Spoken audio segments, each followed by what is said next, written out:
Before video మనం 8th క్లాస్లో ఉన్న 8th chapter electrical conductivity of liquid గురించి చెప్పుకుంటున్నాం కదా. ఓకే, ద్రవ పదార్థాలు ఏవైతే విద్యుత్ శక్తిని కలెక్ట్ చేస్తాయో, ప్రవహింపు చేస్తాయో దాని గురించి మనం ఇప్పుడు తెలుసుకుంటున్నాం అనమాట. అంటే ద్రవ పదార్థాల్లో విద్యుత్ శక్తి ఏ విధంగా ప్రసరణ అవుతుంది, అవి ఎలా విద్యుత్ శక్తిని గ్రహిస్తాయో అనేది మనం ఈ లెసన్లో చెప్పుకుంటున్నాం కదా. దానికోసం మనం చిన్న బ్యాటరీ ద్వారా లేకపోతే సెల్ ద్వారా లిక్విడ్స్ అనేవి ఏ లిక్విడ్స్ ఎలక్ట్రిసిటీని పాస్ చేస్తాయో, పాస్ చేయవో, కనెక్ట్ చేస్తాయో, కనెక్ట్ చేయలేవో మనం తెలుసుకున్నాం కదా. అలానే మనం సెల్ తయారు చేయడం కూడా నేర్చుకున్నాం ఈ లెసన్లో. ఒకటేమో డ్రై సెల్, ఇంకోటేమో లిక్విడ్స్ని ఉపయోగించి వోల్టాస్ సెల్ని తయారు చేయడం కూడా మనం ఇప్పుడు ఈ లెసన్లో నేర్చుకున్నాం. ఓకే, దానికి సంబంధించి ఇప్పుడు మనం వర్క్ బుక్లో కీవర్డ్స్, క్వశ్చన్ అండ్ ఆన్సర్స్ మనం తెలుసుకున్నాం. ఇంతకుముందు వీడియోలో మనం కీ కాన్సెప్ట్స్, మైండ్ మ్యాపింగ్ కూడా తెలుసుకున్నాం కదా. సో ఇప్పుడు కీవర్డ్స్ మీనింగ్ తీసుకుందాం. ఓకే, పేపర్ చినిగింది, మా బాబు పట్టుకొని లాగేశాడు. ఓకే, నెక్స్ట్ అలాంటి గుడ్ కండక్టర్స్ అంటే ఏంటంటే the substance which allows the electricity passes through them. ఏవైతే ఎలక్ట్రిసిటీని తనకుండా పాస్ చేస్తూ ఉంటాయో, విద్యుత్ శక్తిని తనకుండా ప్రవహింప చేస్తూ ఉంటాయో వాటిని మనం గుడ్ కండక్టర్స్ అని చెప్పి అంటూ ఉంటాం. బ్యాడ్ కండక్టర్స్ అంటే ఏంటంటే ఏవైతే the liquids do not conduct the electricity pass through them. ఏవైతే లిక్విడ్స్ దానికుండా ఎలక్ట్రిసిటీని పాస్ చేయకుండా ఉంటాయి వాటిని మనం బ్యాడ్ కండక్టర్స్ ఆఫ్ ఎలక్ట్రిసిటీ అని చెప్పి అంటూ ఉంటాం అనమాట. ఓకే, నెక్స్ట్ అలానే ఎలక్ట్రోడ్స్ అంటే ఏంటి? ద మెటాలిక్ రాడ్ విచ్ మనం ఇంతకుముందు ఎలక్ట్రోడ్స్ అని ఎందుకు చెప్పుకున్నాం? ఇక్కడ కాపర్ని, జింక్ని మనం ఎలక్ట్రోడ్స్గా చెప్పుకున్నాం. ఓకేనా. ఎలక్ట్రోడ్స్ అంటే ఏంటంటే అవి ఒక మెటాలిక్ రాడ్ అనమాట, ఒక లోహంతో తయారు చేయబడిన రాడ్స్ లాగా ఉంటాయి, చువల్లాగా. అది లేకపోతే బద్దర్ షేప్లో ఉంటాయి అనమాట. మెటాలిక్ రాడ్స్ అంటే అవి ఏవైతే ఎలక్ట్రోలైట్ ఉందో, అంటే ఎలక్ట్రిసిటీ కండక్ట్ చేసే లిక్విడ్ మెటీరియల్ ఏదైతే ఉందో దానికి ఈ సిస్టమ్ ఏదైతే ఉందో ఓవర్ సర్క్యూట్, ఎలక్ట్రిసిటీని పాస్ చేసే సర్క్యూట్ మొత్తానికి ఎలక్ట్రిసిటీని డెవలప్ చేసే ఈ లిక్విడ్ మెటీరియల్కి మధ్య ఎలక్ట్రిసిటీని పాస్ చేసే వాహకంలాగా మనకు ఉపయోగపడుతుంటాయి అనమాట. సో ఎలక్ట్రోడ్స్ అనేది ఎలక్ట్రిసిటీని కండక్ట్ చేస్తుంటాయి. ఏదైతే లిక్విడ్ ఎలక్ట్రిసిటీ జనరేట్ అవుతుందో ఆ లిక్విడ్ మెటీరియల్లో నుంచి ఎలక్ట్రిసిటీని కండక్ట్ చేసుకొని అవి ఓవరాల్ సర్క్యూట్కి పాస్ చేస్తూ ఉంటాయి అనమాట. అది ఎలక్ట్రోడ్స్ పని. అవి మెటాలిక్ రాడ్ ఫామ్లో ఉంటాయి అనమాట. Okay, so electrodes is a metallic rod which current is conducted, ఎలక్ట్రిసిటీని కండక్ట్ చేసుకొని, and electric conductor which provides the physical interface between the electrical circuit and electrolyte. అవి ఎలా ఉంటాయి? Physical interface between the electric circuit provide the energy and electrolyte అంటే ఏంటి? ఏదైతే ద్రవ పదార్థం విద్యుత్ శక్తిని దానిలో డెవలప్ చేస్తూ ఉంటుందో, ప్రొడ్యూస్ చేస్తూ ఉంటుందో, దాన్ని క్రియేట్ చేస్తూ ఉంటుంది, దాన్ని మనం ఎలక్ట్రోలైట్ అని చెప్పి అంటూ ఉంటాం కదా. ఆ ఎలక్ట్రోలైట్కి అంటే ఎలక్ట్రిసిటీని జనరేట్ చేసే సబ్స్టెన్స్కి, ఓవరాల్ సర్క్యూట్కి మధ్య అవి ఎలక్ట్రోడ్స్ అనేది వాహకంగా ఉండి కరెంట్ని పాస్ చేస్తూ ఉంటాయి అనమాట. సో అవి కండక్ట్ ఎలక్ట్రిసిటీ. నెక్స్ట్ అలానే ఎలక్ట్రోలైట్ అంటే ఏమిటి? The solution through which electricity pass through them. ఏవైతే సొల్యూషన్ కొంటే ఎలక్ట్రిసిటీ పాస్ అవుతూ ఉంటుందో దాన్ని మనం ఎలక్ట్రోలైట్ అని చెప్పి అంటాం. అది ఎలక్ట్రోడ్స్ ఎలక్ట్రిసిటీ పాస్ చేస్తూ ఉంటాయి, కండక్ట్ చేస్తూ ఉంటాయి. అలానే ఎలక్ట్రోలైట్ సబ్స్టెన్స్ అది ఎలక్ట్రిసిటీని కండక్ట్ చేస్తుంటుంది, ప్రొడ్యూస్ చేస్తూ ఉంటుంది, అవి పాస్ చేస్తుంటుంది. రెండు ఒకే పని చేస్తాయి కదా. మన తేడా ఏంటి? ఎలక్ట్రోడ్ ఏమో సాలిడ్ ఫామ్లో ఉంటుంది, ఎలక్ట్రోలైట్ ఏమో ఇక్కడ సొల్యూషన్ ఫామ్లో ఉందన్నమాట. Okay, so electrodes also conducts the electricity, electrolyte is also conducts the electricity and passes through them. Here electrodes is present in solid form and electrolyte present in liquid form. Okay, next electrolysis అంటే ఏంటి? ఏదైతే liquid ఫామ్లో electrolyte ఉందో దాంట్లో current pass చేయడం వల్ల ఆ liquid ఫామ్లో ఉన్న సొల్యూషన్ ఏదైతే ఉందో అది 2 సబ్స్టెన్స్గా డివైడ్ అయిపోతూ ఉంటుంది. దాన్ని ఎలక్ట్రోలిసిస్ అని చెప్పి అంటూ ఉంటాం అనమాట. ఫర్ ఎగ్జాంపుల్ ఇక్కడ ఎలక్ట్రోలైట్గా మనం ఏం తీసుకున్నాం? సల్ఫ్యూరిక్ యాసిడ్ తీసుకున్నాం. సల్ఫ్యూరిక్ యాసిడ్ని H2SO4గా మనం ఇండికేట్ చేస్తాం కదా. సో ఈ సల్ఫ్యూరిక్ యాసిడ్ ఏదైతే ఉందో దాంట్లో హైడ్రోజన్ కాంపౌండ్స్గా అది డిఫరెంట్ కాంపౌండ్స్గా 2 కాంపోనెంట్స్గా డివైడ్ అయిపోతూ ఉంటాయి. Okay, sulphur, hydrogen and oxygen 3 కాంపౌండ్స్గా సపరేట్ అయిపోతూ ఉంటుంది అనమాట సొల్యూషన్. అదే వాటర్ అనుకోండి, వాటర్లో కూడా ఎలక్ట్రిసిటీ పాస్ అవుతూ ఉంటుంది కదా, వాటర్ కూడా ఎలక్ట్రిసిటీ కండక్ట్ చేస్తుంది కదా. సో వాటర్ ఫార్మ్లో ఏంటి? H2O. Hydrogen and oxygen 2 compound electricity pass అవడం వల్ల వాటర్లో ఆ వాటర్ అనేది హైడ్రోజన్ అండ్ ఆక్సిజన్ 2 కాంపౌండ్స్గా అది విడిపోతూ ఉంటుంది అనమాట. 2 పదార్థాలుగా అది విడిపోతూ ఉంటుంది. సో ఇలా బై పాసింగ్ ఆఫ్ ఎలక్ట్రిసిటీ, ఒక ఎలక్ట్రిసిటీని పాస్ చేయడం వల్ల ఒక సబ్స్టెన్స్ని లేకపోతే ఆ సొల్యూషన్ని డిఫరెంట్ కాంపౌండ్స్గా డివైడ్ చేయడాన్ని, అలా డివైడ్ చేసే పద్ధతినే మనం ఎలక్ట్రాసిస్ అని అంటూ ఉంటాం అనమాట. ఎలక్ట్రాసిస్ అని ఎందుకంట, ఎలక్ట్రిసిటీని పాస్ చేయడం వల్ల ఒక సబ్స్టెన్స్ అనేది లేకపోతే సొల్యూషన్ అనేది 2 కాంపౌండ్స్గా విడిపోతూ ఉంటుంది. సో దాన్ని మనం ఎలక్ట్రాసిస్ అని అంటూ ఉంటాం అనమాట. Electrolysis breaking of water into corresponding component by passing electricity. Okay, వాటర్ని ఎలక్ట్రిసిటీ పాస్ చేసి వాటర్ని బ్రేక్ చేసి డిఫరెంట్ కాంపోనెంట్స్గా, కాంపౌండ్స్ అని అన్నాను. సో డిఫరెంట్ కాంపోనెంట్స్గా డివైడ్ చేయడాన్ని ఎలక్ట్రిసిటీ పాస్ చేయడం వల్ల వాటర్ని డిఫరెంట్ కాంపౌండ్స్గా సపరేట్ చేయడాన్ని మనం ఎలక్ట్రాసిస్ అని అంటున్నాం. ఓకే, నేను మాట చెప్తానని అనుకోకండి. ఒక్కోసారి క్లియర్గా చెప్పాలనే ఆదృతతో ఒకటి 2 సార్లు చెప్పుండొచ్చు. ఓకే, నెక్స్ట్ ఎలక్ట్రోప్లేటింగ్ మెథడ్ ఏంటంటే, ఎలక్ట్రిసిటీ పాస్ చేయడం వల్ల ఎలక్ట్రిసిటీ దేని గుండా పాస్ అవుతుంది, ఇక్కడ ఎలక్ట్రోలైట్ నుంచి అలానే ఎలక్ట్రోడ్ నుంచి ఓవరాల్ సర్క్యూట్లో వైర్ సహాయంతో పాస్ అవుతూ ఉంటుంది అనమాట. అయితే ఎలక్ట్రోప్లేటింగ్ మెథడ్ ఏంటి?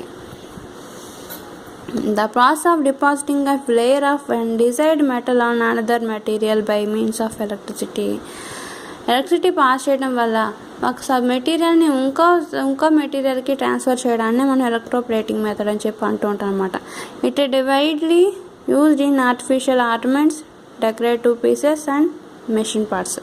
ఓకే, దాన్ని మనం దేనికి యూజ్ చేస్తాం అంటే ఆర్టిఫిషియల్ ఆర్నమెంట్స్కి, డెకరేటివ్ పీసెస్ తయారు చేయడానికి, మెషినరీ పార్ట్స్ కరోషన్ పడితే వాటి మీద కోటింగ్ వేయడానికి ఉపయోగిస్తూ ఉంటాం.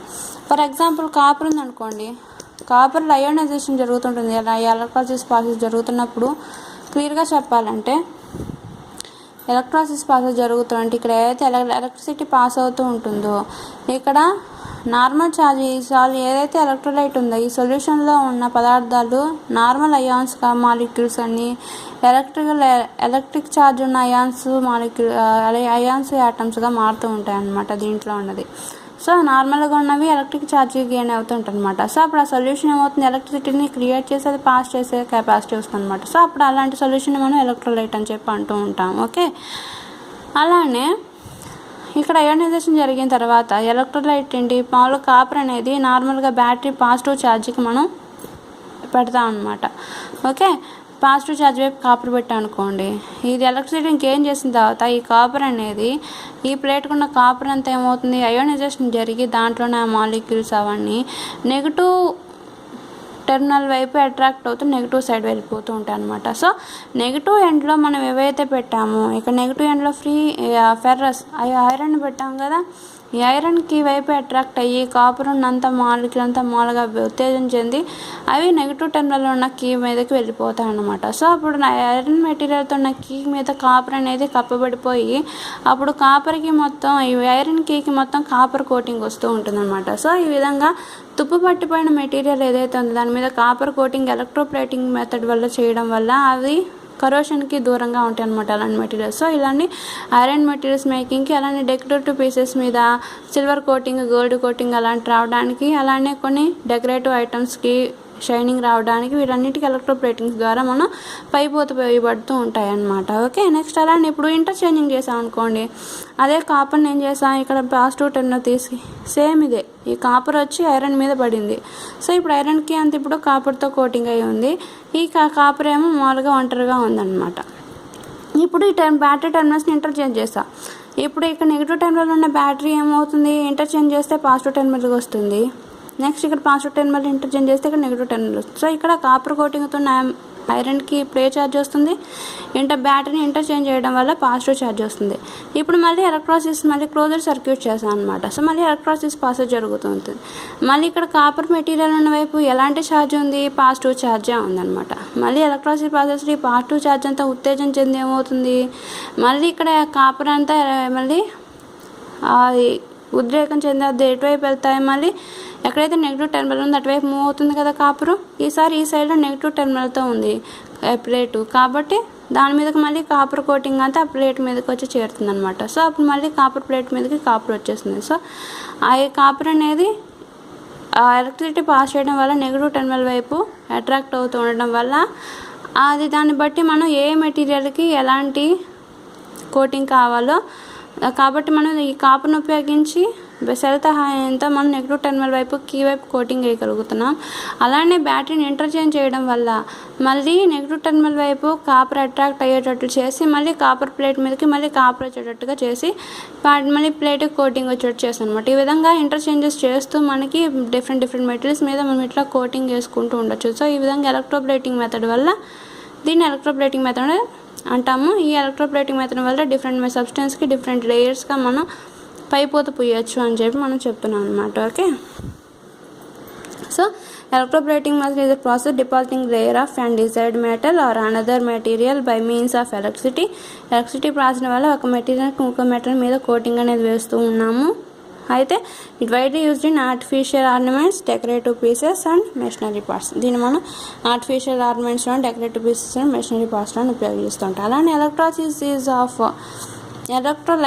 ఈజ్ ఆఫ్ వాటర్ ఎలక్ట్రోసిస్ అనేది ఏ విధంగా ఉంటుందంటే that release the gases oxygen and hydrogen and pass on negative terminal. Electrolysis ప్రాసెస్లో వాటర్లో ఏం జరుగుతుందంటే వాటర్లో H2O కాస్త ఆక్సిజన్ అండ్ హైడ్రోజన్ పాజిటివ్ కాంపోనెంట్స్గా విడిపోయి అది ఒకవైపు పాజిటివ్ ఒకవైపు నెగిటివ్ వైపు చేరుతాయి అన్నమాట. సో ఈ విధంగా వాటర్లో ఎలక్ట్రోసిస్ ప్రాసెస్లో ఈ వాటర్లో ఈ విధంగా చేంజెస్ అనేది జరుగుతూ ఉంటాయి. అలానే ఎల్ఈడి అంటే ఏంటంటే లైట్ ఎమిటింగ్ డయోడ్ని మనం ఎల్ఈడి అని చెప్పి అంటూ ఉంటాం. ఎల్ఈడి అంటే లైట్ ఎమిటింగ్ డయోడ్ని మనం ఎల్ఈడి అని చెప్పి అంటూ ఉంటాం అనమాట. ఓకే, నెక్స్ట్ కాన్సెప్ట్ అండర్స్టాండింగ్ చేసుకున్నట్లయితే మనకి give examples of good solids conductors and liquid conductors. సాలిడ్స్లో గుడ్ కండక్టర్స్ ఏంటి, మనకి ఇంతకుముందు చదువుకున్నాం కదా, టెక్స్ట్ బుక్లో యాక్టివిటీ చేసామా, ఇది లిక్విడ్స్తో చేసాం. అలానే సాలిడ్స్తో గుడ్ కండక్టర్స్ ఏంటి, నెయిల్, ఇంకా నెయిల్ ఒకటే గుడ్ కండక్టర్ అనమాట. అంటే ఐరన్ మెటీరియల్ ఒకటే good conductor. Rubber, plastic material, wood material, paper material ఇవన్నీ బ్యాడ్ కండక్టర్స్ ఆఫ్ ఎలక్ట్రిసిటీ అనమాట. సో సాలిడ్స్లో మనకి గుడ్ కండక్టర్స్ ఏంటంటే అలానే లిక్విడ్స్లో గుడ్ కండక్టర్స్ ఏంటి, డిస్టిల్ వాటర్ కాదు, only drinking water, coconut drinking water, lemon juice, vinegar, ఇలానే కామన్ సాల్ట్ సొల్యూషన్, ఇవి గుడ్ కండక్టర్స్ అనమాట లిక్విడ్స్లో. మిగతావి డిస్టిల్ వాటర్, కోకోనట్ ఆయిల్, మిగతావన్నీ మనకి బ్యాడ్ కండక్టర్స్ అనమాట. మిల్క్, వెజిటేబుల్ ఆయిల్ ఇవన్నీ బ్యాడ్ కండక్టర్స్ ఆఫ్ ఎలక్ట్రిసిటీ అనమాట. కిరోసిన్ ఇవన్నీ. ఓకే, సో లిక్విడ్స్లో సాలిడ్స్లోనేమో ఐరన్, కాపరు, సిల్వరు ఇలాంటివన్నీ గుడ్ కండక్టర్స్ ఆఫ్ ఎలక్ట్రిసిటీ. ఇంకా లిక్విడ్స్లో lemon juice, drinking water, salt solution ఇవి గుడ్ కండక్టర్స్ ఆఫ్ ఎలక్ట్రిసిటీ. ఇవే కాకుండా some acids, bases, salt solutions కూడా మనకి గుడ్ కండక్టర్స్ ఆఫ్ ఎలక్ట్రిసిటీగా మనకి లిక్విడ్స్లో ఉపయోగపడతాయి అనమాట. So the metals are good conductors of solids. Metals are good conductors of a solids. కొన్ని లోహాలన్నీ ఎలక్ట్రిసిటీని చక్కగా పాస్ చేస్తూ ఉంటాయి సాలిడ్ మెటీరియల్స్లో. అండ్ లిక్విడ్ మెటీరియల్స్ సరికి సాల్ట్ వాటర్, యాసిడ్స్, బేసెస్ అనేవి గుడ్ కండక్టర్స్ ఆఫ్ ఎలక్ట్రిసిటీగా ఉంటాయి అన్నమాట అవి లిక్విడ్స్లో. ఓకే, నెక్స్ట్ అలానే give examples of bad solid conductors and liquid conductors. లిక్విడ్స్లో సాలిడ్స్లో బ్యాడ్ కండక్టర్స్ ఆఫ్ ఎలక్ట్రిసిటీ ఏంటంటే నేను చెప్పాను కదా, లిక్విడ్ సాలిడ్స్లో brick, plastic, paper material, wood material అన్ని పూర్ కండక్టర్స్ ఆఫ్ సాలిడ్స్. అలానే లిక్విడ్స్లో distil water, rain water, oil, sugar solution ఇవన్నీ మనకి poor conductors of electricity. Okay, అవి లిక్విడ్స్లో. నెక్స్ట్ అలానే what do we add a distil water for making heat to conduct electricity. Distil వాటర్కి electricity conduct చేయడానికి మనం చేస్తామండి. డిస్టిల్ వాటర్ ఎలక్ట్రోలైట్స్ ఏం ఉండవు అన్నమాట. ఓకే, ఎలక్ట్రిసిటీ ఎప్పుడు పాస్ అవుతుంది, ఎలక్ట్రాన్స్ అనేది ఎప్పుడైతే మూవ్ అవుతాం స్టార్ట్ చేస్తే అప్పుడు ఎలక్ట్రిసిటీ పాస్ అవుతూ ఉంటుంది. ఇక్కడ లిక్విడ్లో అయినా సరే మనం తీసుకునే సొల్యూషన్ ఏ పడితే అది తీసుకుంటే ఎలక్ట్రిసిటీ పాస్ అవ్వదు. డిస్టిల్ వాటర్ తీసుకుంటే ఎలక్ట్రిసిటీ పాస్ అవ్వదు, ఎందుకంటే దాంట్లో మూవబుల్ ఎలక్ట్రాన్స్ అనేవి ఉండవు కాబట్టి. అదే డైల్యూట్ సల్ఫ్యూరిక్ యాసిడ్లో కానీ, వాటర్లో కానీ, ఓకే, లెమన్ జ్యూస్లో కానీ ఇలా కొన్ని సాల్ట్ సొల్యూషన్ యాసిడ్ బేస్ సొల్యూషన్స్లో ఏవైతే ఉంటాయో వెనిగర్లో కానీ వాటిలో ఎలక్ట్రోలైట్స్ ఉంటాయన్నమాట. ఎలక్ట్రోలైట్స్ ఏవైతే ఈ బ్యాటరీ సెల్ని ఛార్జ్ చేయడం వల్ల దాంట్లో ఎలక్ట్రాన్స్ అయాన్స్ మాలిక్యూల్స్ అనేవి ఉత్తేజం జరిగి అవి మూవ్ అవుతూ ఉంటాయి అనమాట. సో అవి ఎలక్ట్రోలైట్స్ మూవబుల్ ఎలక్ట్రాన్స్ని కలిగి ఉంటాయి కదా, అది ఎలక్ట్రిసిటీ అనేది ఒక చోట నుంచి ఇంకో చోటకి పాస్ అవుతూ ఉంటుంది అనమాట దాని కారణంగా. ఓకే, సో ఇప్పుడు ఇక్కడ సొల్యూషన్లో డిస్టిల్ వాటర్ తీసుకుని మనకి కరెంట్ పాస్ అవ్వలేదు. ఇప్పుడు మనం ఏం చేయాలి, డిస్టిల్ వాటర్ని ఎలక్ట్రిసిటీని కండక్ట్ చేసే మెటీరియల్గా మార్చాలి. అప్పుడు ఏమవుతుంది, డిస్టిల్ వాటర్కి కొంచెం యాసిడ్ యాడ్ చేసినా లేకపోతే సమ్ బేస్ యాడ్ చేసినా మనకి అది ఎలక్ట్రిసిటీని పాస్ అవుతుంటుంది అనమాట. ఫర్ ఎగ్జాంపుల్ ఇంట్లో పాలు ఉన్నాయనుకోండి, పాలు మనకి నచ్చలేదు అనుకోండి, దాంట్లో కాఫీ టేస్ట్ లేదు, టీ టేస్ట్ లేదు. అప్పుడు మనం ఏమనుకున్నాం, వాటికి డిఫరెంట్ టేస్ట్ రావాలంటే దాంట్లో టీ డికాషన్ వేస్తే టీ టేస్ట్ వస్తుంది, కాఫీ డికాషన్ వేస్తే కాఫీ టేస్ట్ వస్తుంది. సో అలానే మనకి టేస్ట్ మార్చడం ఎలానే మనకి వాటిలో డిఫరెంట్ మెటీరియల్స్ని యాడ్ చేస్తూ ఉంటాము పాలల్లో, లేకపోతే ఎనర్జీ డ్రింక్స్, బూస్ట్, కాంప్లెంట్ ఇలాంటివి ఎలా అయితే మన డిజైర్ఫుల్ మెటీరియల్స్ దాంట్లో యాడ్ చేసి ఏ మెటీరియల్ కలిపినా పాలలో టేస్ట్ అనేది మారుతుంటుంది. పాలు మాత్రం యూనిటీ ఒకే రుచిలో ఉంటాయి. అదేవిధంగా డిస్టిల్ వాటర్ కూడా నిశ్చలంగా ఉంటుందన్నమాట. అంటే నిశ్చలంగా కాదు, అది ఒక ప్లెయిన్ మెటీరియల్ అనమాట. దాంట్లో ఎలాంటి ఎలక్ట్రోలైట్స్ ఏవి ఉండవు, ప్యూర్ వాటర్. సో దాంట్లో మనం యాసిడ్ యాడ్ చేసినా అది కలుపుకొని అది ఎలక్ట్రిసిటీని పాస్ చేస్తూ ఉంటుంది, అలానే బేస్ యాడ్ చేసినా అది ఎలక్ట్రిసిటీ పాస్ చేస్తూ ఉంటుంది. ఓకే, అలానే సాల్ట్ సొల్యూషన్ డిస్టిల్ వాటర్లో కలిపినా కూడా అది సాల్ట్ సొల్యూషన్గా మారి, బేస్ యాడ్ చేస్తే బేస్గా మారి, యాసిడ్ యాడ్ చేస్తే యాసిడ్గా మారి అది ఎలక్ట్రిసిటీని పాస్ చేస్తూ ఉంటుంది అనమాట. ఓకే, సో సాల్ట్స్ కానీ యాసిడ్స్ కానీ డిస్టిల్ వాటర్లో యాడ్ చేసినా అది మనకి ఏం చేస్తుంది, ఎలక్ట్రిసిటీని పాస్ చేస్తూ ఉంటుంది అనమాట. నెక్స్ట్ మనం లిక్విడ్లో చేసాం కదా, లిక్విడ్ టెస్టింగ్లో మనం ఏం చేసాము, డిస్టిల్ వాటర్కి సాల్ట్ యాడ్ చేసాం, కాపర్ సల్ఫేట్ యాడ్ చేసాం, లెమన్ జ్యూస్ యాడ్ చేసాం. Copper sulphate base, lemon juice అనేది acid. So acid base salts 3 కాంపోజ్ని యాడ్ చేస్తే అది యాసిడ్గా మారింది, సాల్ట్గా మారింది, యాసిడ్గా మారింది, బేస్గా మారింది. సో అవి ఎప్పుడు ఎలక్ట్రిసిటీని కండక్ట్ చేసింది అనమాట. ఓకే, మన యాక్టివిటీ 3లో మనం ప్రాక్టికల్గా చేసి చూపించాం కదా. నెక్స్ట్ అలానే what is an electrolyte? Electrolyte ఏంటి? The solution through which electricity is pass through is called electrolyte. We use metallic salt solution as electrolyte. What is an electrolyte ఏంటి? The solution which through electricity is pass through is called electrolyte. అయితే సొల్యూషన్లో electricity pass అవుతూ ఉంటుందో దాన్ని మనం ఆ solution electrolyte అని చెప్తాం. అలానే we use metallic salt solutions are used as electrolyte. Metallic salt solutions ఏవైతే ఉంటాయో వాటిని మనం ఎలక్ట్రోలైట్గా మనం ఉపయోగిస్తూ ఉంటాం అన్నమాట. ఓకే, నెక్స్ట్ అలానే which energy is called for glowing of a bulb by electrical cell. Electric సెల్లో బల్బు గ్లో అవడానికి మనకు కావాల్సిన ఎనర్జీ ఏంటి? హీటింగ్ ఎఫెక్ట్ అనేది ఎలక్ట్రికల్ ఎనర్జీగా మారుతుంది అనమాట.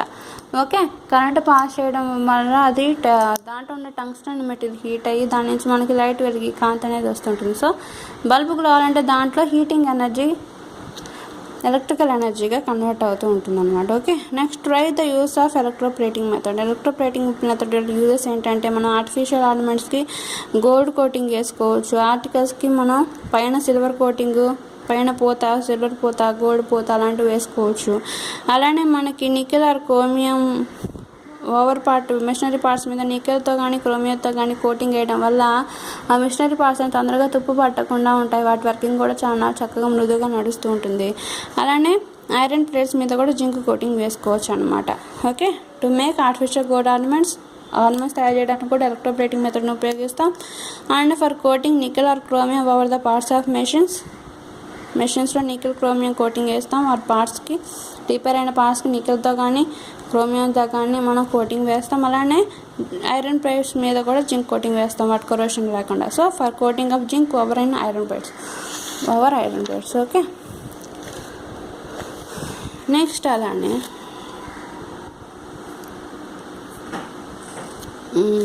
In case of a fire before the firemen use the water they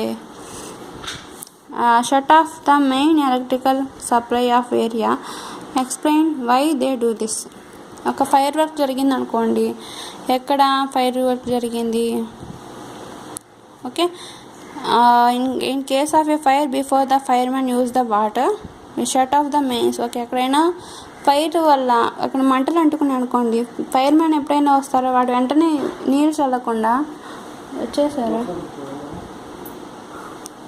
నీరు చల్లకుండా ఎందుకు ఎలక్ట్రిక్ మెయిన్ ఆఫ్ చేస్తారు, ఎలక్ట్రిక్ సప్లై ఎందుకు ఆఫ్ చేస్తారు ఆ ఏరియాలో? ఎందుకంటే వాటర్ అనేది ఎలక్ట్రిసిటీని కండక్ట్ చేస్తుంది. సో దానివల్ల మెయిన్ ఆఫ్ చేయడం వల్ల ఎలక్ట్రిక్ సప్లై ఆగిపోతుంది. దానివల్ల ఫైర్ మీద వాటర్ చల్లినప్పుడు ఆ వాటర్కి ఆ మంట నుంచి వచ్చిన మంట మీద నీరు చల్లడం వల్ల వాటర్ అంతా ఎవాపరేట్ అది వాటర్ అంతా ఆవిరిగా మారి ఆక్సిజన్ సప్లైని ఆపేస్తూ ఉంటుంది అనమాట. సో దానివల్ల ఆక్సిజన్ సప్లై లేకపోవడం వల్ల ఫైర్ అనేది ఇంకా ఎగిసి పడకుండా ఉండి ఫైర్ కంట్రోల్ అవుతూ ఉంటుంది అనమాట. సో ఈ విధంగా ఫైర్ మ్యాన్ వాళ్ళ ముందు ఎలక్ట్రిక్ షాక్ కొట్టకుండా మెయిన్ని స్విచ్ ఆఫ్ చేసేస్తారు. ఎలక్ట్రిక్ సప్లైని ఆఫ్ చేసేసి తర్వాత ఈ వాటర్ చల్లడం అనేది చేస్తుంటాం అనమాట. మనం ఫైర్ ఆపాలంటే 3 కేసెస్ అని చెప్పి మనం చెప్పుకున్నాం లెసన్లో. ఏం చెప్పాం? ఫస్ట్ ఏం చేయాలి? ఆ కంబషన్ మెటీరియల్ని మనం అవాయిడ్ చేయాలి. సో మనకి ఫైర్ వర్క్ జరిగిన చోట ఎక్కడి నుంచి ఫైర్ వచ్చిందో దాని మెయిన్ సోర్స్ని మనం ఆపాలి. సో దాన్ని మానడానికి మనం ఏం చేసాము? వాటర్ చల్లాము, షాక్స్ కొట్టుకొని ఎలక్ట్రిక్ సప్లైని ఆపేసాము. తర్వాత సప్లై ఆఫ్ ఎయిర్ అండ్ ఆక్సిజన్ని మనం స్టాప్ చేయాలి. ఎయిర్ కానీ ఆక్సిజన్ సప్లైని మనం స్టాప్ చేసేయాలి. అంటే వాటర్ చల్లడం వల్ల ఆ నీరంతా ఆవిరైపోయి ఏమవుతుంది? నీటి ఆవిరి బిందుడు కమ్ముకొని ఆక్సిజన్ సప్లైని ఆపేస్తాను అనమాట. దానివల్ల ఏమవుతుంది? ఆటోమేటిక్గా హై టెంపరేచర్ కాస్త లో టెంపరేచర్కి వచ్చేసి ఎక్కడైతే బర్నింగ్ మెటీరియల్ దాని యొక్క ఇగ్నిషన్ టెంపరేచర్ అనేది తగ్గిపోయి ఓకే అప్పుడు ఆ మెటీరియల్ అనేది లో టెంపరేచర్కి రావడం వల్ల అది ఆటోమేటిక్గా చల్లారిపోయి ఫైర్ అనేది కంట్రోల్ అవుతుంటుంది అనమాట. Okay, so water conduct electricity if the electric supply for the area is not short of water is poured over the electrical appliances. The electricity may passes through water and harm to fireman. ఎప్పుడైతే electricity pass చేస్తూ అక్కడ fireman water చల్లాడో ఆ water electricity conduct చేసి ఆ ఫైర్మ్యాన్కి చాలా హానికరంగా ఇబ్బంది పెడతాను అనమాట. సో ఫైర్మ్యాన్కి షాక్ కొట్టే ప్రమాదం ఉంది. So the fireman shut off the main electrical supply of area before they use the water. కాబట్టి వాటర్ యూజ్ చేసేటప్పుడు వాళ్ళు ఏం చేస్తారు? ఎలక్ట్రిక్ సప్లైని ఆఫ్ చేసి వాటర్ చల్లడం అనేది జరుగుతుంటుంది అనమాట. Next we get some items made from ironware in which ironware is coated with plastic. Is plastic coated by the process of electroplating method. Why plastic can't coated by the metals by the process of electroplating method? ఇప్పుడు electrical wires ఉన్నాయనుకోండి, wires మీద మనం rubber wire ఎందుకు పెడతాము, అదే metallic wire ఎందుకు పెట్టాము? ఎందుకంటే all metals are good conductors of electricity అని చెప్పి మనం చదువుకున్నాం కదా. So metals are also metals are good conductors of electricity అని చెప్పి మనం చదువుకున్నాం కదా. అప్పుడు ఆ ఐరన్ వైర్ మీద కాపర్ వైర్ మీద మళ్ళీ ఐరన్ కోటింగ్ చేసాం అనుకోండి, ఏమవుతుంది? ఐరన్ కూడా మనకి ఎలక్ట్రిసిటీని కండక్ట్ చేస్తుంది. సో దానివల్ల బోత్ ఎలక్ట్రిసిటీ కండక్ట్ చేయడం వల్ల దాన్ని డైరెక్ట్గా పట్టుకోవడం వల్ల మనకి షాక్ కొడుతూ ఉంటుంది అనమాట.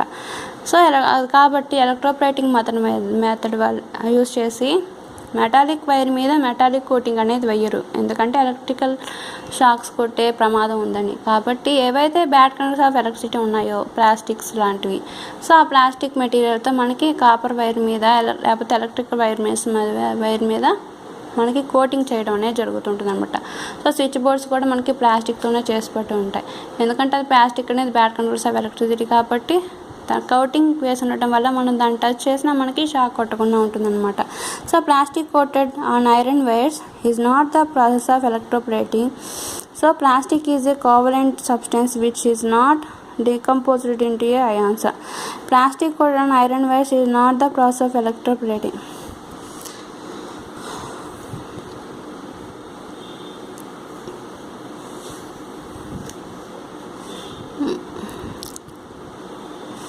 Iron. Okay.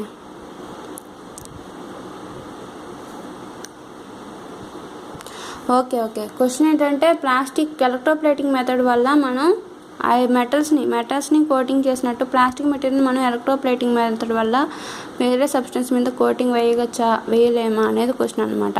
ఇప్పుడు ప్లాస్టిక్ మెటీరియల్ని ఐరన్ సబ్స్టెన్స్ మీద ఎలక్ట్రోప్లేటింగ్ మెథడ్ ద్వారా కోటింగ్ వేయలేము. ఎందుకంటే ఇంతకుముందు కాపరు జింకు అనేది అయానిక్ బాండ్స్ అనమాట. అవి మూవబుల్ ఛార్జెస్తో కలిగి ఉంటాయి అనమాట. కానీ ఇక్కడ అంటే లూజ్గా ఉంటాయి అనమాట. వాళ్ళ మధ్య బాండింగ్ అనేది లూజ్గా ఉంటుందన్నమాట. కాబట్టి అది తొందరగా ఈజీగా పాజిటివ్ టెర్మినల్ వైపు నెగిటివ్ టెర్మినల్ వైపు మూవ్ అయిపోతూ ఎలక్ట్రోప్లేటింగ్ మెథడ్లో ఈ కోటింగ్ వేయడానికి మనకి ఈజీగా ఉంటాయి. కానీ ప్లాస్టిక్ మెటీరియల్లో ఉన్న బాండ్స్ అన్ని కిలిసిపోయి ఉంటాయి అనమాట. కోవలెంట్ బాండ్లో ఉంటాయి. సో అవి చాలా ఒకదాన్ని అతికి అంటుకొని ఉండడం వల్ల అవి తొందరగా విడిపోవు. కాబట్టి ఎలక్ట్రోప్లేటింగ్ వల్ల ప్లాస్టిక్ మెటీరియల్స్ని అవి విడిపోని పదార్థం కాబట్టి ఇంకో సబ్స్టెన్స్ వైపు ఎలక్ట్రోప్లేటింగ్ మెథడ్ వల్ల దాన్ని ఫామ్ చేయలేము అనమాట. కాబట్టి ఎలక్ట్రోప్లేటింగ్ మెథడ్ వల్ల ప్లాస్టిక్స్ని మాత్రం ఐరన్ మెటీరియల్స్ వైపు మనం కోటింగ్ వేయలేం. Okay, so plastic coated in iron wires is not the process of electroplating method. Electroplating method మనం ఐరన్ వైర్స్ మీద ప్లాస్టిక్ కోటింగ్ వేయలేము. ఎందుకంటే plastic is a covalent substance which is not decomposed into ions. Plastic material అనేది covalent బాండ్స్తో కలిగి ఉంటుంది. అది ions different compounds అది విడిపడిపోదు అయాన్స్ లాగా. అలానే hence plastic can't be coated by metal in the process of electroplating. ఇదే విధంగా ఈ కారణంగానే ఎలక్ట్రోప్లేటింగ్ మెథడ్ వల్ల ప్లాస్టిక్ అనేది మెటీరియల్ అనేది మెటల్స్ మీద కోటింగ్ వేయడానికి మనకి ఈ విధంగానే వీలు పడదు అనమాట. ఓకే, నెక్స్ట్ వీడియోలో మనం asking questions and making hypothesis అనుకుంటున్నాం. దీని నుంచి కంటిన్యూ చేద్దాం. Okay, thanks for watching.